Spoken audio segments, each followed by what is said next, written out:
అట్లాగే అదే ఇందాక నేను చెప్పినట్టు కానీ జంతువుతో పోల్చుకుంటే మానవుడి మెదడు మెమరీ కలిగి ఉంటాను. నాకు స్ట్రైట్ క్వశ్చన్, ఎందుకు జంతువుల్లో మెమరీ లేదు, మనిషికి ఉంది? మెమరీలో అసలు లేదని కాదు, జంతువుల్లో అసలు లేదంటలేదని. ఉంటుంది, జంతువుల్లో కూడా ఉంటుంది.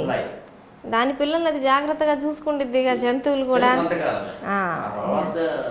మనం కూడా అంతే ఉండాలి, మనం ఎక్కువ చేస్తాం అన్న తర్వాత కూడా.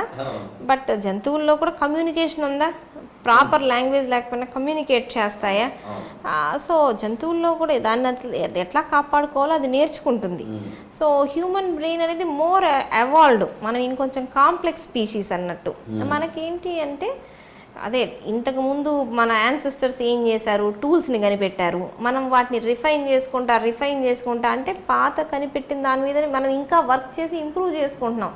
యానిమల్స్లో అది జరగదు కదా. ఇంతకుముందు బట్టలు వేసుకునే వాళ్ళు కదా, ఇప్పుడు బట్టలు వేసుకోవడం నేర్చుకుంటాను, అట్లాంటివి జరగదు కదా. మన బ్రెయిన్కి ఉన్న కెపాసిటీ అది. సో మనం ఏంటంటే ఇంతకు ముందు నాలెడ్జ్ని కూడా తీసుకొని ఇంప్రూవ్ చేసుకుంటాం అన్నట్టు. అది యానిమల్స్కి లేదు, అది మనకుంది.